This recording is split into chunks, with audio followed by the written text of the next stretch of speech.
How you doing? John Tech here, back again with looking at stuff underneath the microscope. Thank you again for all the support. I just wanted to let you all know that you all rock. That funny? No, seriously. Thank you again for all the support. Everyone who's passing this around, hopefully getting some science and education into the eyes and ears and nose of all sorts of people who may be at home and unfortunately can't get science, engineering, education, technology. Boy, I spelled that whole word part of STEAM wrong, didn't I? Science, technology, engineering, art, and math, all in the part of their home. My kiddo was outside. Well, at least my older kiddo, my older daughter, was outside, and she says, "Daddy, I found a really cool rock. I think it's my favorite." And I was like, "Oh, really? Let me see that rock." And it actually turned out to look kind of neat. If you can see just on here that there is a kind of a larger sized rock that has some definite patterns on it. I am no geologist. I am an electronics person, so I can only assume that some of these patterns may lead me to be able to make a radio from this if I were to do something to this rock in just the right way, in just the right form. But in many ways, what I wanted to do is put it underneath the microscope because the one thing I do know for, one thing I do know for a fact about some of the geology like this, that slowly but surely over time, folks, sediment collects in various ways. Rocks are old things, is what they are. This one you can actually tell that just like one pile after another pile after another pile of whatever stuff has been piling up on this has just been compressing, potentially underground, or maybe at the surface, or maybe someone's just been stepping on this over and over and over again. Who actually happens to know? No one knows at this point. But what you may be seeing underneath here are a series of bands which may represent various geological ages, if you will. And a geological age is much, much longer than, say, a year. It may be hundreds of years even at that. But anyway, enough of my scientific babble. Let's take a closer look at this underneath the microscope here. And here's put it underneath here. So that is the top view. What I really want to kind of capture with this, that's kind of the top of it. Let me capture the yes. That is a little bit more. I mean, from the light patterns, you can't really tell too much about the actual lines that I'm kind of referring to here. Let me kind of, there's where you can see them best. That's where you can see my hand best. But here, check this out. I'm going to try to get the light conditions sort of just right on this one. Lower this down just a little bit and decrease my gain to get as much natural exposure on this as I possibly can. Increase my exposure up just a little bit.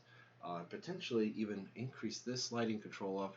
Well, I might have to increase the gain just a little bit and then do a white balance at the very end to try to expose the overall redness. It is a very contrast dark red, almost like a reddish brown to white stripe mixture, where there is a stripe of brown and then a stripe of red. And I don't know if you guys can you see that on there? That's really neat. I mean, potentially every single one of those lines, geologically speaking, represents just another, hundreds to maybe even thousands of years of just stuff piled on, compressed onto it, and then something else happened to where something else happened at that surface. And this is just, what you're looking at is a history of geological science that potentially could tell all kinds of things if one were to dig into this. I'm just looking at kind of the outer surface of this as an inspection method at approximately 6.7x magnification. Let's kind of focus in, if you will, on this a little bit here, and let's take a closer look. Maybe down to, say, 20x magnification. Whoa! I mean, you can really see right there the contrasting of the striped pattern that's on this particular piece. Now, I happen to know that there is a lot of silica in the Earth's surface. Silicon dioxide, silica, quartz, if in other ways to be able to phrase it. And what you probably are looking at, I don't know this for sure, but what you are probably looking at is a large series of silica pieces to it. That's what it is. Actually, I mean, this was just something that was found in our backyard, so who knows if this came from some gardening project or it's just been sitting there for long periods of time. I actually really don't know to it. But let's go at this and take an even closer look, if you will. Now, one of the things, that's at 50x magnification. That is one of the highest magnifications I can possibly set this to. So let me put this on here. That's really cool. Look at that. Look at that. It almost looks kind of crystalline, if you will. So let me turn on an additional light source here. Whoa. I'm going to try to do another white balance, which means like a white balance is ultimately trying to balance out all of the bright points to give you the best like color contrast of the image. That helps out. That actually helps out quite a bit. I'm going to increase the digital gain.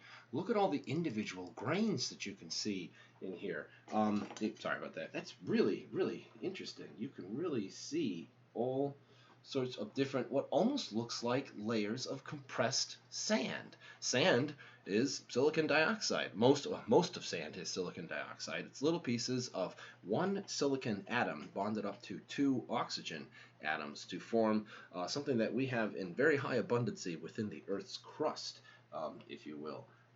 But you can really tell that this part right here, which I'm kind of poking my tweezers at right now, really has a large amount of material that has collected in that particular area, and there is a very much a contrast of color between, say, one of the white stripes and one of the darker stripes. Highly recommend. Any geologist, I am by no reasons an expert or anything like that. I know some things as more or less as they relate to electronics. Anyone out there in geology, put down in the comments what do you think that this is.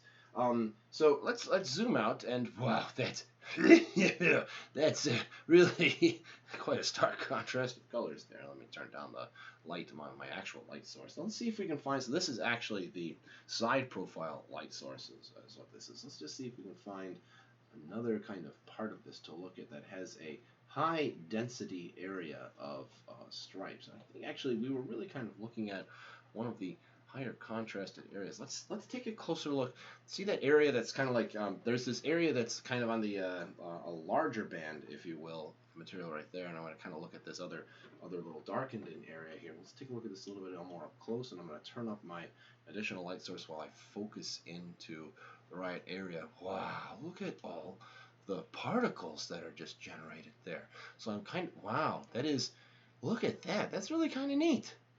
That is really neat. On the left-hand side, just next to my camera, there is really a large amount of grains. What I would say is there through the actual lenses. This is actually a key point in doing any sort of microscopy and inspection, and I tell this to my students all the time. The honest to goodness best eyes are the two that, or however many you have on the inside. You probably have two, but you never know.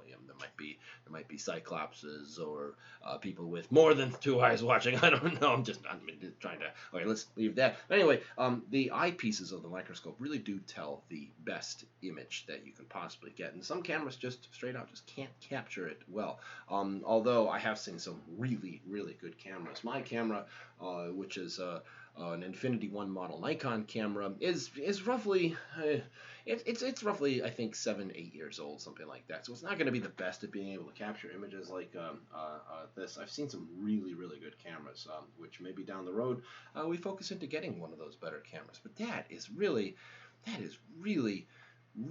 of neat. You can see kind of what that image looks like. All the particles that are on the left-hand side. I'm trying to focus on some of the stripes that are actually on the right-hand side too. Let me just see if I can nudge this over to the left ways just a little bit. Whoa, that's really neat. It's like, I don't know what the darkened in areas happen to be. I'm sure it's potentially maybe actually I really don't know what it could be, because someone out there tell me what they think that material really is. I'm not actually quite certain about it myself. The inside part definitely looks a lot like sand, if you will, up close at a 50x magnification. I see some areas of sort of a bluish look, might be the easiest way to kind of phrase what that is. That does not look quite as blue through my eyes. Rather, if you will, that one little piece that is right here more or less looks, well, now that I'm looking at it, now I'm looking over it, that does somewhat look kind of a bluish in color to this part here. Not quite sure what that is, but there's definitely a bluish look to that. very, very interesting. For something that we just kind of find while playing around in the backyard, really kind of a fascinating thing. Geology.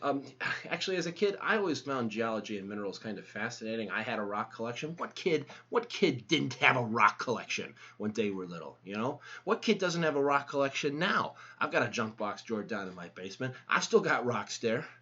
I'll probably have to pull one out one of these days to be able to look underneath this microscope. But, rocks are cool. Gems are cool. Geology is cool in a lot of ways. It's a really cool science to be able to get into. Something that's absolutely worth studying, in my opinion. So, anyway, if you got any other suggestions of things that you would like me to put underneath the microscope and look at, scour around my backyard, ask my daughter to be able to find while she's outside playing with her sister or anything like that, let me know in the comments below. Yeah, let me know if you want anything else on here. We'll see you on the next video. All right, see you later. Bye bye.